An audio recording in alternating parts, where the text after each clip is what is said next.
זה לא שאני יוצא מעיניים, זה לא שאני לא חלק מהצער הגדול, מתחושת הניתוק לפעמים, מהמבוכה, הרבה פעמים מהתנהלות של חלק מההנהגה. אתה מדבר איתי על עגבניות שנזרקות על משפחות חטופים. זוועה, בושה. אבל ברור לך שרוב מוחלט של הישראלים לא זרק, לא יזרוק לעולם, רק יעצור וייתן להם חיבוק, נכון? זה הרוב הישראלי. עכשיו, המיעוט הוא כולני. יזרקו עגבנייה, ירקו יריקה, כל הכותרות על זה. ומה עם כל האנשים שלא מצליחים לישון בלילה כי מישהו שהם בכלל לא מכירים חטוף בעזה?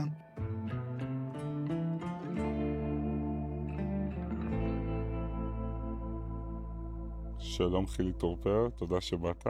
אהלן.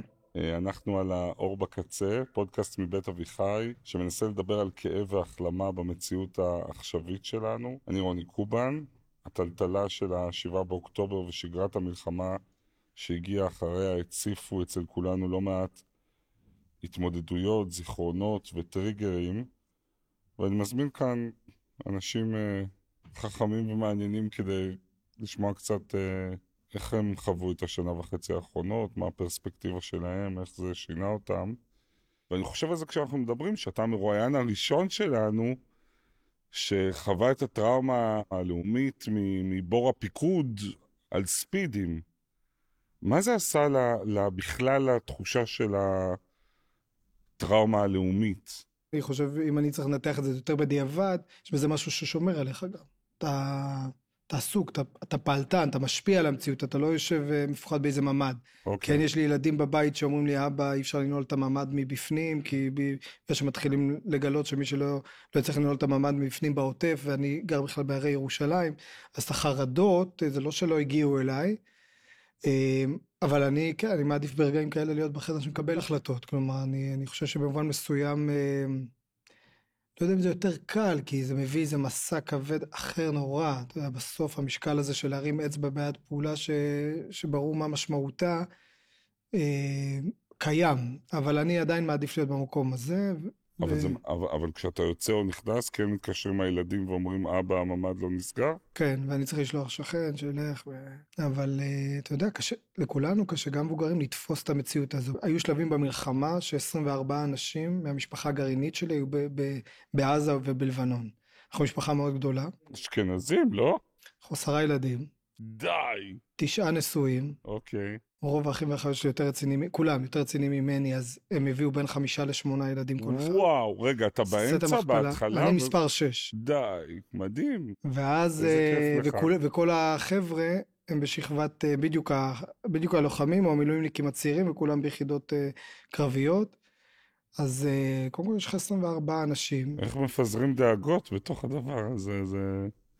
לא יודע איך, אתה אפילו לא יודע איך, ולפעמים סיטואציות הזויות, שאני, נגיד בקבינט, יש לך ורד הרים, זה נקרא מכשיר כזה, שאתה מקבל, אתה יכול לקרוא בו את כל המידע, מודיעיני, הוא מכשיר, אתה יודע, שאי אפשר לפרוץ אליו, ואתה יודע, לפעמים אני הייתי קורא שם מודיעין, נגיד, אחי הוא מג"ד במילואים, אז הוא הרבה זמן החזיק את ציר נצרים, קורא במודיעין, צפי להתקפות על ציר נצרים וכו', עכשיו זה אח שלי שם, אז אני מתקשר אליו בוורד, כי גם לא יש ורד, אז אני מוודא איתו שהוא יודע את המידע, הוא מכיר את המידע, אבל שוב, החוויה הזו של ארץ קטנה, שאתה יושב בקבינט, בבור, אבל בעצם אתה מכיר כל כך הרבה אנשים, וגם איבדתי חברים, ונפצעו חברים, ובנים של חברים שלי, כלומר זה כמו עוד רבים בחברה, כן? מי היה הראשון?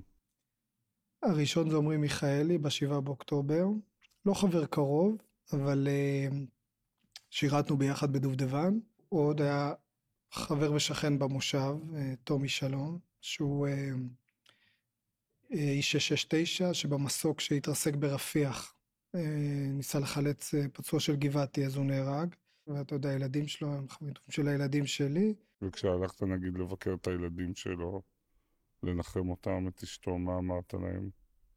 אין באמת מילים, זה חיבוק הבן שלהם, הבן של תום וקרמית, הוא חבר מאוד טוב של הבן שלי, אז הוא הרבה גם אצלנו. וזה חוויה מורכבת, נגיד בבית כנסת, בתפילת שבת, אז כשאני נמצא והוא נמצא, זה לא תמיד קורה, לא זה, אבל אז כשאני ברכת כהנים, אני בדרך כלל עוטף את הבן שלי, אז גם הוא נכנס מתחת. וואו. ואתה יודע, זה כל פעם מכווץ את הלב מחדש, ואני מת עליו, יותם, ילד מהמם. אז אני אומר לא את זה, אבא שיכניס אותו כן, זה... תחת הטלית. בסוף אין הרבה מילים, זה פשוט להיות איתם. אין לי זה... אגב, זה באמת, לדעתי, ניחמתי מאות אבלים בשנה וחצי האלה.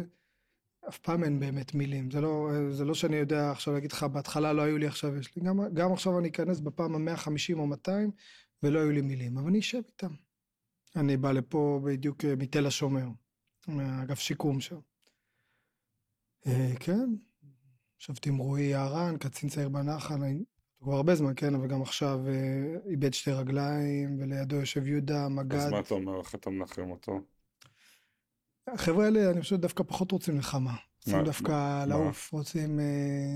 קודם כל, הם לא רוצים לדבר על זה.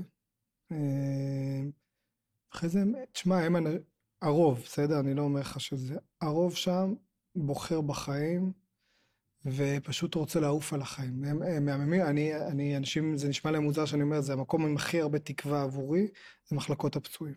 תן לי ללכת לשם, יש אנשים שבאים ובהתחלה, אתה יודע, קצת נבהלים, כי הוא מקום מלא כאב, אני לא מנסה לייפות את זה, זה בסוף חבר'ה צעירים, שבאמצע החיים כל החלומות התרסקו. אתה יכול להסתכל על זה בשתי מילים, אתה מסתכל על הדור הזה ואתה אומר, וואו, איזה דור.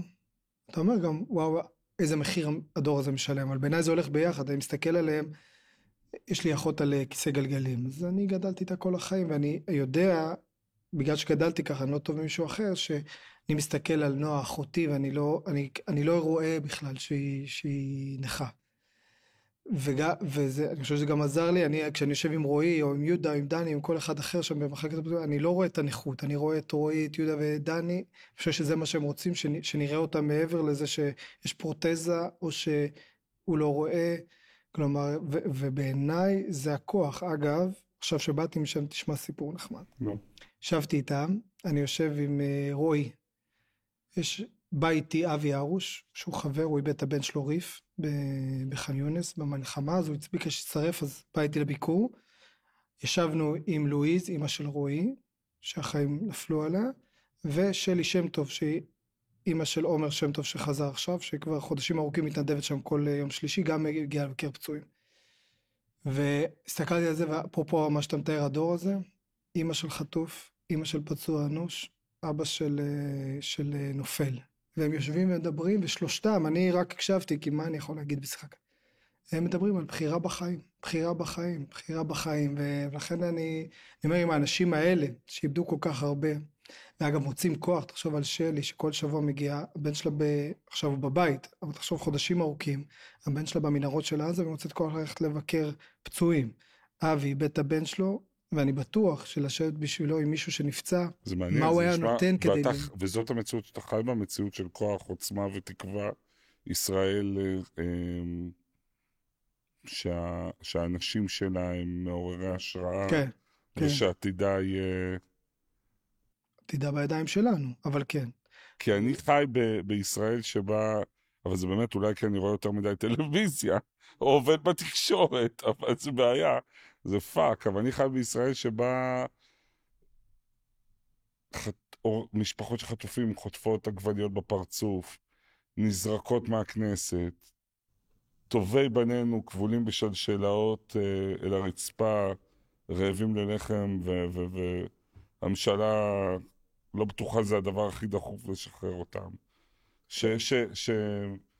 עד שיש פה 3 ימים של שקט, אז רוצים לפטר את היועמ"שית. סתם אני אומר לך מהחוויה שלי, סתם רוני, שיש לו ילדים שכל כך אוהב את כיכר אורדיה ברמת גן, ואת השכונה שלו בתל אביב, ואת החברים שלו מהצבא, ואתה יודע, אני מאוד חשבתי לעצמי, אולי 2 בקפריסין, אולי 3 באמריקה, אבל אני באמת אוהב באמת אוהב את המקום הזה, אוהב את השפה. איך אפשר שלא? נו, אבל אני מספר לך איך אפשר שלא, אני מספר לך על ההוויה שלי. אבל הנה, גם אתה מאוהב בארץ. אל תתבייש באהבתך. אני לא מתבייש באהבתי, זו אהבתנו. עכשיו, אני לא מנסה, כל מה שתיארת... אבל לאן זה הולך? כל מה שתיארת... אני מודה שאם היה לי את גלולת החיוביות ששמה חילי טרופר יותר בחיים, היה לי יותר טוב. אז אולי נהיה קצת חברים, אני כבר מבקש ממך חברות. אבל זה מעניין, אני לא חי בדבר הזה כמוך. אני כל יום חי עם המשקולת 8 טון של, אני עושה נכון שאני מגדל פה את הילדים שלי? כל מה שתיארת הוא חלק מהמציאות, זה לא שאני יוצא מעיניים, זה לא שאני לא חלק מהצער הגדול, מתחושת הניתוק לפעמים, מהמבוכה, הרבה פעמים מהתנהלות של חלק מההנהגה. אתה מדבר איתי על עגבניות שנזרקות על משפחות חטופים. זוועה, זוועה, בושה. אבל ברור לך שרוב מוחלט של הישראלים לא זרק, לא יזרוק לעולם, רק יעצור וייתן להם חיבוק, נכון? זה הרוב הישראלי. עכשיו, המיעוט הוא כולני. יזרקו עגבנייה, ירקו יריקה, כל הכותרות על זה. ומה עם כל האנשים שלא מצליחים לישון בלילה כי מישהו שהם בכלל לא מכירים חטוף בעזה? ומה עם אנשים שפשוט אוספים את השברים של המשפחות האלה כבר 16-17 חודשים, והם שם בשבילם בהכל ומבשלים להם, ומסיעים אותם, ולוקחים את הילדים שלהם לחוגים, ועושים להם שיעורים פרטיים? מה עם האנשים שנתנו דירות? אני מכיר משפחות חטופים שקיבלו דירות בחינם, מאנשים שבכלל לא מכירים שיהיו שם עד שהחטופים שלהם יחזרו. אין סוף. דנה, אחות של שירי ביבס, היא חברה מאוד טובה. אני הגעתי אליה חודשים ארוכים, הייתה לה דירה ברעננה, היא בכלל מהעוטף, היא מושבניקית. שאלתי אותה, מה זה הדירה הזו? תאמין לי, אני לא יודעת. מישהו, היינו, כשפוננו מהעוטף, הגענו לשום מקום, מישהי שם אמרה לי, את תצטרכי להיות פה עוד הרבה זמן, קחי דירה ברעננה, בשפה של דנה, מאובזרת עד רמת הכפית, שלך. וזה ישראלי, זה גם ישראל. יש פצוע בשם עמוס לפידות. אני הגעתי, לא הכרתי אותו לפני, אבל בדצמבר 23, מעט אחרי שהמלחמה היה אירוע קשה מאוד, נהרגו 4 לוחמים ונפצעו 6 קשה, קטועי גפיים, אלישע מידן, עמיתי רגמן, חלק מהם מוכרים. הגעתי לשערי צדק, שם הם פונו, הם היו כולם עדיין מורדמים ומונשמים במאבק על החיים, אז ישבתי עם המשפחות. נדבר עם המשפחה הזו של עמוס, שפעם ראשונה אני מכיר, טוב, מאיפה אתם? וזה לא זוכר איפה יישוב בצפון. שואל אותם, וואו, אז איך אתם מסתדרים, נסיעות? אמרו, קודם כל הצבא דואג לנו, אבל אל תשאל. למחרת היום שהגענו פה, הגיעה מישהי, לא מכירים אותה, מפתח, אמרה, יש לכם פה דירה בשכונת בית וגן. אמרו לה, מה? כמה לשלם, עד מתי? אמרה, אתם לא משלמים כלום, עד מתי? עד שהבן שלכם משתחרר. כך היה, כך היה. עכשיו ראיתי את זה. עכשיו אגב שעמוס מתעורר, איבד רגל, פרוטזה וזה, עובר לשיקום תל השומר, אוסף קצת כוח, בתל השומר הוא נגר במקצור. ששוב, אין סוף סיפורי נדיבות בדרך, מלא אנשים התגייסו לקנות רהיטים, כדי להחזיק את הנגריה של עמוס. רהיטים, אני לא בטוח שהם פעם יקבלו, אבל הם עשו את זה כדי שהוא... ועמוס מגיע ומבקש חדר, אחרי שהוא קצת משתקם ממנהל בית החולים. תן לי קונטרה, אני מתחיל להרגיש. הנה, אתה תכף, אני יכול לתת לך, אגב, אם היה לנו זמן, אני אתן לך 7,000 סיפור. ועמוס מקבל חדר, ופותח שם חוג נגרות בחינם, כמובן, אנשים טובים תורמים ציוד ועצים וזה, ואז אתה מגיע לחוג של עמוס, בסדר, הוא בלי רגל, לידו מישהו בלי יד, ההוא עיוור, כולם מנסרים ביחד. היום אם תבוא איתי לשיקום תל השומר אורתופדי, ותלך במרפסות שם, אתה תראה הרבה כיסאות נדנדה מעץ. הם הכינו את זה והשאירו את זה שם. אגב, הפצועים של היום, אני תמיד אספר להם, אתם יודעים מי הכין את זה, הם לא מכירים, כי זה כבר פצועים שהגיעו אחרי. ולכן אני פוגש מעגלי נדיבות וטוב לב אינסופיים, וזה מה שנותן לי את התקווה. עכשיו, תקווה זה לא משהו פסיבי. אופטימי זה פסיבי, אני מאמין שיהיה בסדר. תקווה זה אקטיביות, אני פועל כדי שיהיה בסדר. לא תמיד אני אצליח, אבל עצם הפעולה זה אומר שלא ויתרתי, עצם הניסיון זה אומר שלא התייאשתי. מה אני יכול לעשות כדי שתהיה לי תקווה? את זה לפעול, לעשות להיטיב, לדעתי אתה עושה את זה, אתה מיטיב, כשאתה יושב עם מישהו ומקשיב לו, הרבה פעמים זה כל מה שהוא צריך, וזה הרבה. תגיד, הזכרת קודם את אחותך, את נועה, שהיא גדולה ממך? קטנה, אחרונה, מספר 10. והיא נולדה לך? כן. מה... יש לזה שם נורא מסובך, אני לא זוכר אותו, אבל נחה 100%, היא היום כבר בת 30 ויש לה עשתה תואר, התנדבה לשירות לאומי בימים שאנחנו אנשים משתמטים, התעקשה, יש לה דירה, היא עובדת, למדה חינוך, אישה פלא, מעוררת השראה, זה לא היה נראה ככה בתחילת הדרך, וזה תמיד קשה, כל יום מחדש הוא קשה, אבל עדיין, מסתכל עליו ואמר וואו. ומה זה עשה לאבא ואמא? התגייסות מוחלטת תשמע, באמת אני אגיד לך משהו. הדברים הטובים שיש בי... הם חיים אבא ואמא שלך? כן, כן, והם אנשים הכי משמעותיים בחיי. דני ופינה. כל מה שטוב בי, אני נותן קרדיט להורים, מה שרע בי, אני לוקח אחריות. גדלתי אוקיי. באמת אצל לא הורים, היית בטיפול פסיכולוגי, אני מבין. לא, פחות, לך, אתה תשחרר קצת, שם מלכלכים על ההורים בלי הפסקה. אין, תשמע, אוי, די, באמת, אתה נו, לא זה מאמין. אני לא מאמין. אני אומר לך, אוי, נו, די, אמא חילי. שלי, כל מי נו, שמכיר אותה, נו, אומר שהיא ההורים אשמים בכל, די. הם זיכו אותי בהכל. באמת, אני עם הכרת תודה אינסופית לבית שבו גדלתי ולהורים. ומה נועה לימדה אותך? נועה, המון. קודם כל, העקשנות. האישה הכי עקשנית בעולם, אבל אי אפשר בלי זה. העולם שייך לעקשנים, נועה היא הסמל של זה. ובכלל, יחס לאנשים עם מוגבלות. אני חושב שאתה יודע, כשאתה גדל וזה כל כך טבעי לך, אז קודם כל אתה יודע כמה זה קשה. כל הפעמים האלה התקשרה אליי בוכה, כי היא חנתה מישהו לא תפס את החניית נכים ואין לה איפה, ומגיעה למקום והוא גבוה, או כשאני יושב איתה בבית קפה ושואלים אותי מה אני רוצה ומה היא רוצה, למרות שאפשר לשאול אותה מה היא רוצה. אז אני מכיר את זה מקרוב, ולימדה אותי איך להסתכל, בטח יש לזה שמות, איך להסתכל ללב של בן אדם. מה יש במים, אתה באדמה של רואה, אתה הטרופרים? לכלכת להורים שלי, נו, אבל לא, הכל משם. שלי לכלכתי. אמרת, לא יש איזה לכלכתי. סוד שלא, אין אין סוד. הורים מושלמים, נו באמת. אז בוא, אוקיי. כבר דיברנו על בואי תמצא תקווה. כן, בואי אז תמצא לא, אז הורים. קבענו כבר, א', אני רוצה לבוא איתך לאיזה מחלקת פצועים, דוגרי, ואני רוצה לפגוש את נועה אם אפשר, סתם כי נשמע מדהימה. קיבלת. את ההורים שלך אני עוד אחשוב על זה, בסדר? זה הטופ. לאט לאט, סרגל מאמצים. תגיד, הכאוס של השבועות הראשונים של 7 באוקטובר, הזכיר לך איזשהו בלגן שהכרת מהחיים שלך? היה איזה משהו בטראומה הזאת שהזכיר לך, שהחזיר אליך טראומה אישית? לא, קודם כל זה היה... חייב להיות, זה התנאי קבלה לפודקאסט הזה, אז אתה חייב להיזכר באיזה טראומה אישית. לא, אז אני אגיד לך, קודם כל זה היה אירוע יותר גדול מכל דבר אחר, אז אני לא יודע למה אפשר בכלל להשוות. אפילו באיך אתה אבל מתמודד. האובדן. האובדן, רונה רמון ואני היינו חברים טובים, וההתמודדות עם האובדן של רונה, שאתה פוגש פתאום אובדן בכאלה מספרים ובכל מקום, אני חושב שזה... יכולתי לקשור קשרים. איך נהייתם חברים אתה ורונה?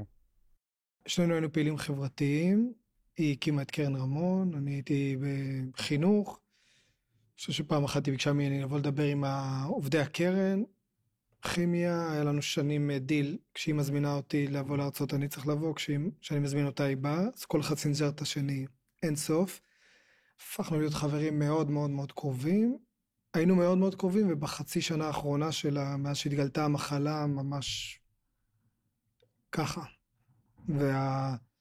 והפרידה, והגעגוע, והאובדן, עבורי הם היו חוויה מאוד מאוד קשה ומשמעותית עד היום. אני מניח שזה, במה שאני פוגש מאז 7 באוקטובר, משהו משם קיים. השוואה מעניינת גם כי, אתה יודע, לא הכרתי את רונה, ואז יום אחד טסתי לניו יורק, והייתי, אני תמיד יושב באייל סיט, תסתכל עליי, הייתי פה והיא ישבה פה. ואמרתי, רונה רמון באייל סיט לידך, כאילו, תפתח שיחה, והתביישתי ואנחנו לא מכירים. ואז היא ראתה זני והתחלנו לדבר. היא כזו, היא יותר... כן, כן, והיה, וואו, היה באמת... כן, אבל הנה, אפרופו תקווה, רונה, תחשוב מה היא איבדה, באמת. כאילו, את בעלה ואת בנה ואת אחיה, יש שם הרבה מאוד טרגדיות, והיא תמיד התעקשה, אחד הדברים שהכי הפריעו לה, כשהם מתייחסים אליה כמו איוב. כאילו, מסתכלים עליה רק דרך האסונות שלה, והיא אמרה, זה חלק, זה ממש לא כל מי שאני. אבל אני שואל את עצמי, איך היא הרגישה כשפתאום, אחרי כל מה שהיא איבדה, היא גילתה שהיא חולה נורא. קשה מאוד. כלומר, אני לא רוצה להפות את זה. קשה מאוד. בעיקר היה מאוד קשה על 3 הילדים. זהו. על טל יפתח ונועה, כי היא הבינה שהם יישארו בלי, וכשהיא מדברת איתי שהם יעמדו תחת החופה ובלי הורים, זה נצצו לה דמעות בעיניים. אבל כל החודשים האלה, אתה יודע, כשאנחנו מבינים לאן זה הולך, זה סרטן לבלב, לא היו אשליות, היא המשיכה, אמרה, עכשיו חנכה את בית אסף לזכר הבן שלה אסף, בתקופה הזו, ואת שדה התעופה רמון. היא אישה, היא תמיד אמרה, כשהיא חיכתה כשהקולומביה תנחת, והיא כבר רואה שיש עיכוב, זה אמרה שכל הזמן אמרה, תאמין עד הרגע האחרון, תמיד יש ניצוץ של תקווה. מבחינתה זה היה תפיסת עולם, גם אחרי שהיא קיבלה את הבשורה הרעה, וגם אחרי שהיא איבדה את הבן אסף, וגם אחרי שגילו לה את המחלה, היא האמינה, יש דבר כזה שנקרא זיק של תקווה, שהוא תמיד קיים. עכשיו תאחוז בו. ואיך נפרדת ממנה? קודם כל הייתה אישה נורא מסודרת, כתבנו בעיקר, היה לה ספר שהיא לא השלימה, ואז היא הייתה יושבת איתי, והייתי מקליט את השיחות שלנו, ובעצם דיברה שם על הכל.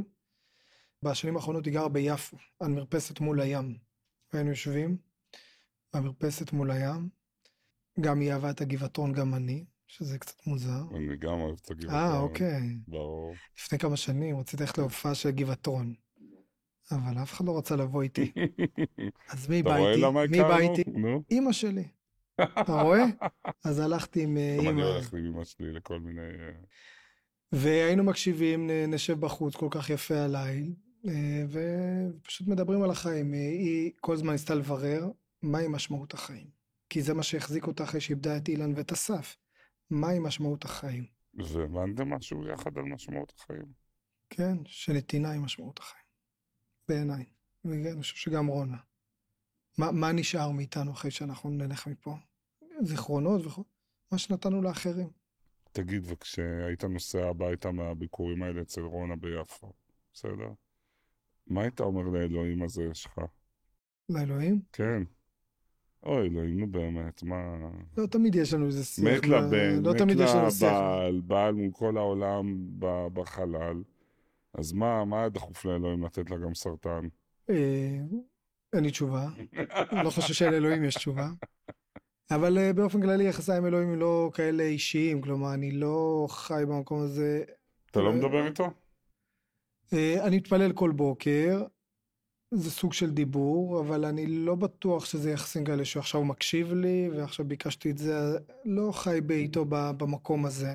האם יש שם מישהו ששומע? זה כמו שירה, אתה מקריא שירה או אתה שר שירה, אתה יודע אם מישהו מקשיב או לא, יש לזה לנפש בפני. אבל אתה מאמין שהוא קיים? כן. כן, אבל אני לא בדיוק יודע, כלומר היו לי שנים יותר קשות עם זה, ומי שעזר לי לסדר את זה זה מנואל לוינס, שהוא פילוסוף דתי אגב, אורתודוקס, שהוא אמר שהאלוהים נמצא במקום שאני רואה את האחר ומעדיף את טובתו על פניי. אני מבין שאתה לא מאזן שאומר לשטח את עזה, אין דבר כזה בלתי מעורבים. אני לא משתדל להסתכל על זה יותר מורכב. אלוהי, אתה יודע, אני אתן לך את מה שאנשים אמרו. בני אדם טובים מה? גם החמאסניקים האלה? לא. אוקיי. יש רוע מוחלט. והוא כל כך מוחלט שאין דבר שתעשה שיצדיק אותו. ובעיניי, אתה חייב להכיר בזה שיש גם רוע מוחלט בעולם כדי להכיר גם בטוב.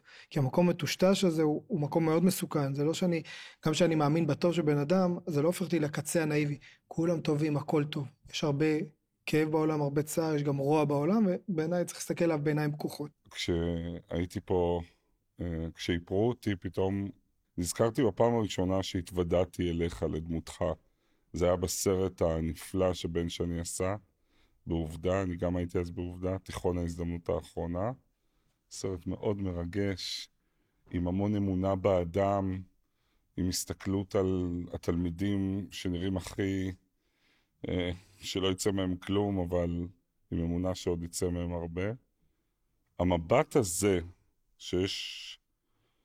שמסתכל על אנשים וצופה להם דברים טובים, אם יעבדו קשה, זה מבט שנמצא אצלך תמיד?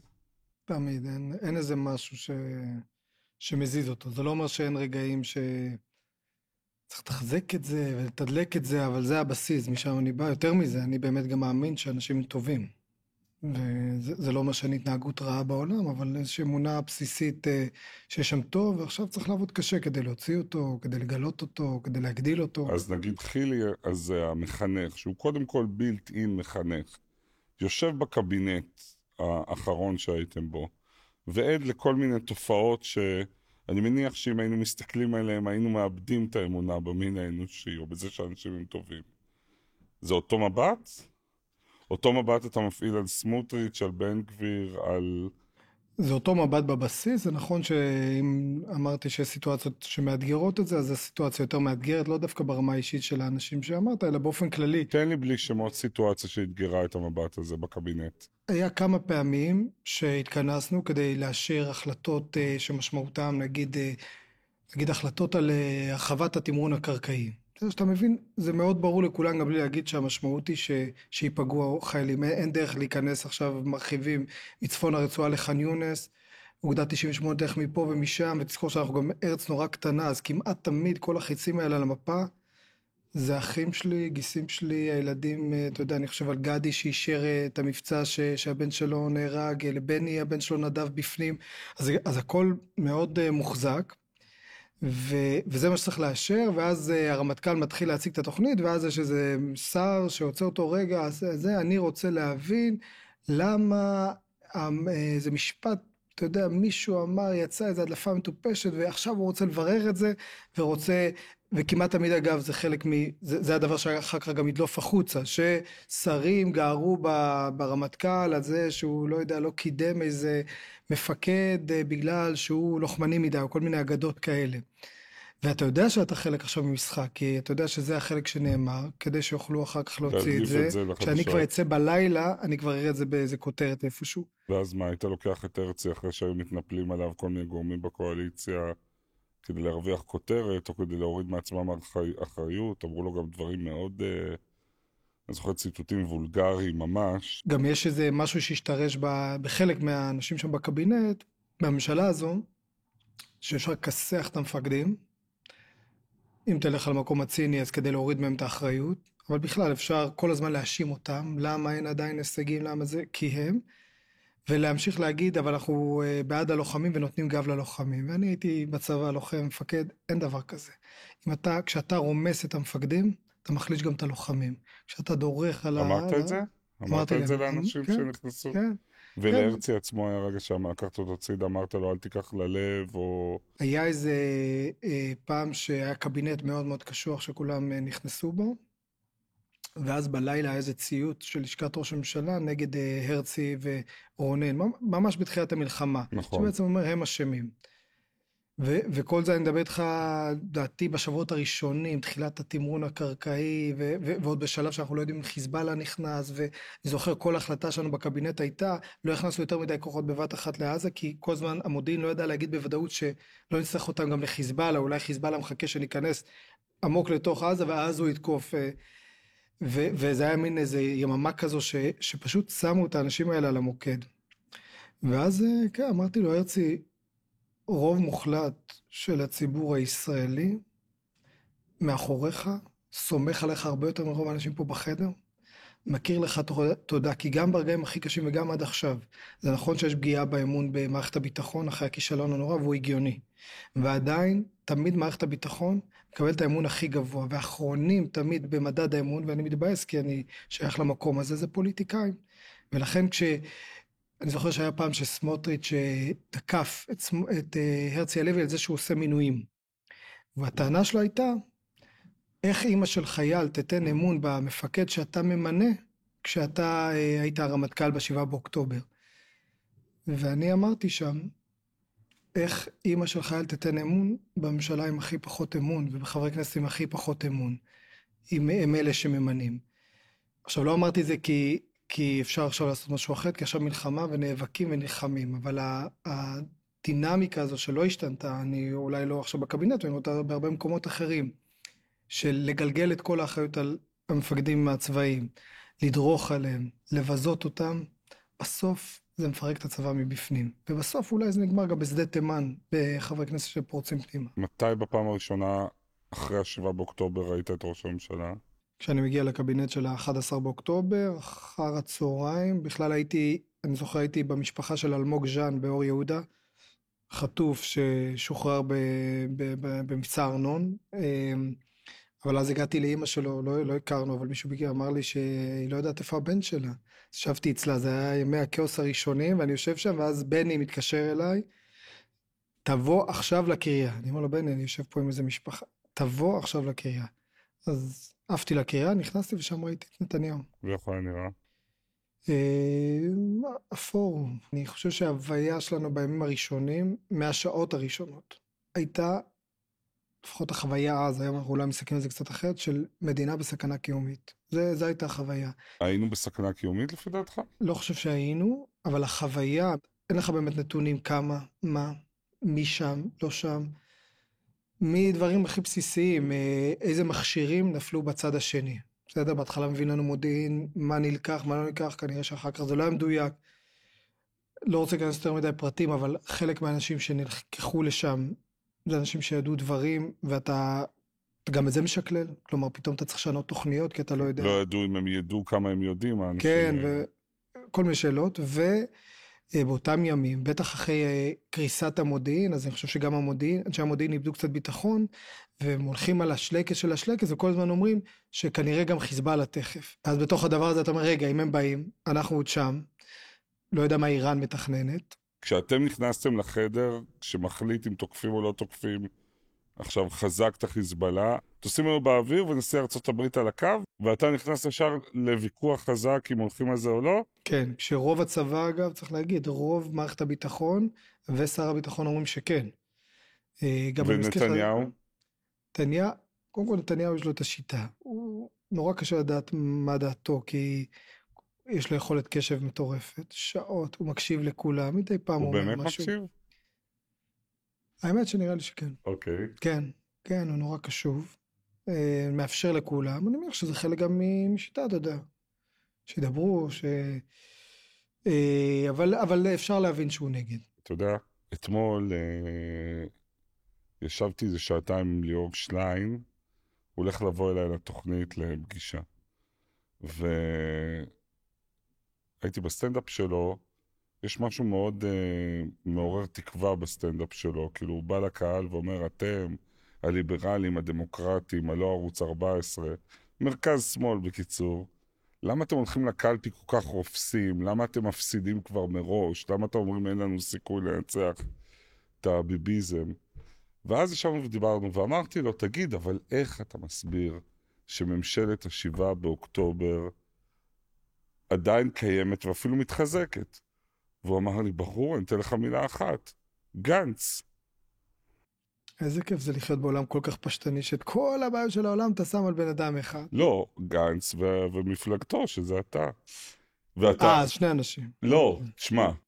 עולם כזה מורכב שהתכווץ... תקשיב, לא עשיתי את העבודה שלי טוב, כי הקסמת אותי, ואני גם מאוד מאמין בטוב ובחיוביות, ושנים, נגיד, שעבדתי בעובדה, אמרתי להם, אפשר גם לעשות כתבות על דברים טובים, זה יהיה לא פחות מעניין מאשר הדברים רעים. אז ממש דיברת אל ליבי, כי אני הייתי צריך 10 דקות להיכנס עם אמא שלכם על הנושא הזה. איזה מזל שנגמר הזמן. לא, איזה מזל שאתה בחור מקסים אבל אני אענה, כי אני לא רוצה להתחמק. אני רוצה שתסכים איתי שעשיתם טעות.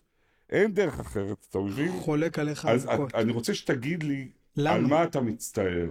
על מה אתה כן מתחרט. רגע, אתה לא יכול להניח פצצה כזו. תקשיב, חילי. ואז תגיד לי, אתה רק תגיד על מה אתה מצטער. כי זה ברור היום שאתם נכנסתם לאלונקה, ואתם בחורים טובים. למי זה ברור? לרוני וליאור? לא, נכנסתם תתמודדו. נכנסתם לאלונקה, עשיתם את מה שצריך. לא. גם בקורונה וגם עכשיו. כן? אתם טובים, אתם אנשים טובים. אבל נתניהו קורא לכם את הצורה בפוליטיקה. אתה לא יושב לפעמים מול המראה ואומר, חילי, with all the respect, אתה איש מהמם, ובאמת, היה פן טהור איתך. תחזור לחינוך, כאילו, מה, אתה טוב מדי בשביל הדבר הזה. הם יושבים שמו והחבורה שלו ואומרים, חשבנו שיהיה לנו קל, אבל עד כדי כך קל. מה מדהים בעיניי? שיכול להיות אתה או חבריך מתלוננים איזה מין פוליטיקה רעה, איך נתניהו וזה וזה, ואז אומרים, אבל רק ככה אפשר. אז לא הבנתי אתכם. אני מנסה להביא אלטרנטיבה. יאיר לפיד ישב מולי ואמר, אתם מצקצקים.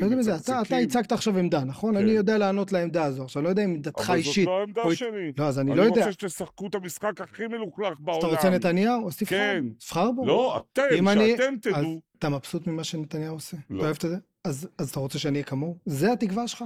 זה האלטרנטיבה שאתה רוצה שאני אציע לך? אם אתה רוצה את זה, תבחר בנתניהו, אני רק אראה חיקוי דהוי. אי אפשר לעשות פוליטיקה ולהישאר בן אדם? שנייה. אפשר, זה מה שאנחנו מנסים לעשות. אפס התנצלות על זה שנכנסנו פנימה, ועל הטעויות שלי אין לי בעיה להודות. זה לא. אחד, שלם מזה ערכית, הזוי בעיניי, שבשבוע הכי קשה של המדינה, יש מי שעכשיו אומר, רגע, ביבי, לא ביבי וכולי, המדינה שלנו הייתה בסכנה קיומית. עכשיו הולכים להציל אותה. תגיד לי ש4 לוחמים רצו לעוטף, נכנסו לטנק, אחד הצביע בן גביר, אחד יאיר גולן, אחד הצביע ביבי ואחד גנץ. רגע, אמרו, רגע, לפני שאנחנו נכנסים ונלחמים, מה עמדתך על הרפורמה, מהפכה, גלי בערב מיארה וכולי, לא, נכון? הם נכנסו ביחד, הם גם מוכנים למות אחד בשביל השני. אם האנשים האלה היו מוכנים למות אחד בשביל השני, אני בטח לא יושב בצד ואמליץ המלצות. אחד.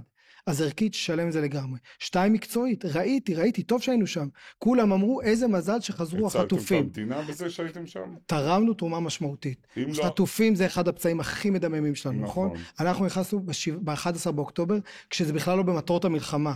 דיברת לפני זה על סמוטריץ', תחזור לציטוטים שלו, אנחנו נכנסנו את זה במטרות המלחמה, והעסקה הראשונה. שקרתה אחרי 47 ימים דעתי.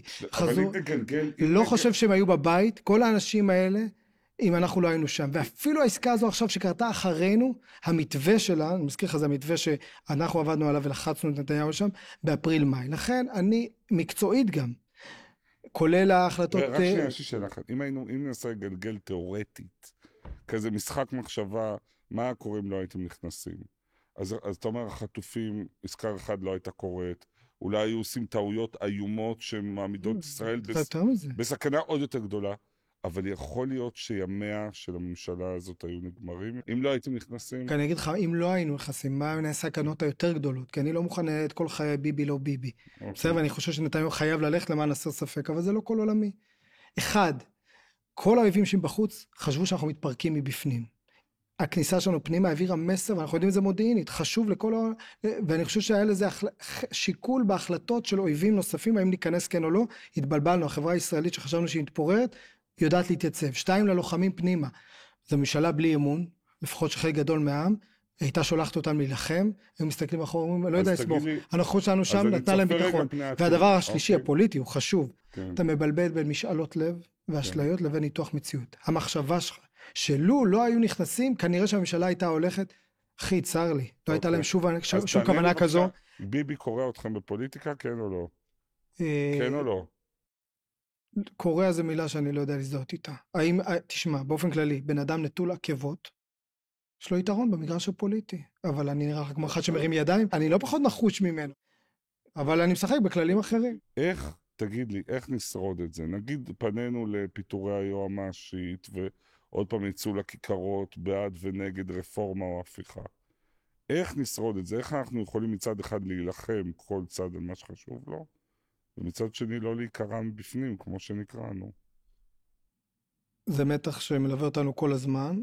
אני חושב שאם כולם יהיו אחראים, פשוט להיות אחראים. אני בעד המחלוקות. יש לי עמדות נוקשות בשלל סוגיות. מה זה אחראים? שיש דברים שלא עושים. למשל לא מכניסים קודם כל על הממשלה, בסוף האחריות העליונה, בסוף תזכור לשבת על הממשלה, רק שלצערי לא תמיד היא עומדת בסטנדרטים שלי, זה בעיקר האחריות עליה. שואל אותי בחברה הישראלית, לא מכניסים את צה"ל לוויכוח, בסדר? שומרים כל הזמן על איזושהי אחריות כוללת בשירות, נאבקים, גם שנאבקים, ויש פצעים, אתה יודע, על חוק הגיוס לא דיברנו, חוק ההשתמטות, בעצם שקורא אותי עם בפנים, לא מוכן לוותר על זה שהם ישתתפו בנטל. אבל אני משתדל לעשות זה בלי שנאה, ואני חושב שאפשר למצוא את המקום הזה, שאתה מביע דעתך בלי שנאה. אני רוצה לשאול אותך, הרי כשאני מסתכל עליך, אז זה מזכיר לי, למשל, פוליטיקאים שחיבבתי כשהייתי ילד, באזורים הטובים של המפד"ל, נגיד? זה בסדר? אתה חי עם זה בשלום? כן, מה, זבולונם? כן, נגיד כזה, כן. היה שר חינוך שלי, אני לא באתי, אמא שלי באה מבית מסורתי, אבא שלי היה ממש רוסי כזה, אתאיסט מוחלט. אבל אמא שלי הייתה באזורי המפד"ל, היה תחושה, כאילו זה דיבר אלינו. איך עשיתם את הדרך מהציונות הדתית המגזר לציונות הדתית המפלגה, ונשים את זה רק על נושא החטופים. איך זה קרה? תסביר לי. כל הצער שיש לך על זה, אצלי הוא יותר עמוק. המקום הקיצוני הזה, של לא יודע מה, למחוק את חווארה וכל מיני... זה לא הציונות הדתית שלי, אבל מה שאני למדתי, כבר אין ציונות דתית אחת היום. יש כמה ציונות דתית. בצלאל, סמוטריץ' מציע אופציה אחת. אני משתדל להציע אופציה אחת. הוצאת ספר חדש, טיפות במדבר, תקווה בארץ פצועה. כלומר, לנו קוראים האור בקצה, אז אתה לא מוותר על התקווה. אף פעם. קודם כל, אריק איינשטיין שר את האור בקצה, נכון? זה משם בא. ובשנים, דעתי הוא הוציא את האלבום הזה אחרי רצח רבין, דעתי זה אלבום נכון. כזה שנכון, אז גם אז חיפשו את האור בקצה, וגם עכשיו ממקום אחר. שרית זוסמן, חברה טובה, איבדה את הבן שלה בן במלחמה, ובהלוויה בהר הרצל, מעל הקבר שלו, איבדה את הבן שלה בכור, היא אומרת לסיפור הזה יהיה סוף טוב. ובמבט ראשון אי אפשר ליישב את זה, איבדת את הבן שלך ואיך יהיה לסיפור הזה סוף טוב, אבל אז היא מסבירה, אם נתעקש על הטוב, אם נאבק על הטוב, אם נעשה טוב, יהיה טוב. זה לא אומר שאין רע. זה אומר שבידיים שלנו זה לעשות טוב. שרית, עם האבל הכבד שלה, מהיום שאיבדה את בנה, עסוקה בלעשות טוב בעולם. ואם היא יכולה, אחרי כל מה שהיא איבדה, אז כולנו יכולים וצריכים. ואני חייב להגיד לך, כשמסתכל עליך אתה נותן לי תקווה. כיף לשמוע. תודה. אז אנחנו די סיימנו. אני אגיד שפרקים נוספים של האור בקצה מחכים לכם באתר בית אביחי, בכל יישומוני ההסקטים וגם ביוטיוב, בגרסה המצולמת. תודה לאבישי חורי, עורך ההסקט, לשיר שרוני המפיקה, לשירה מאירי, עורכת המשנה.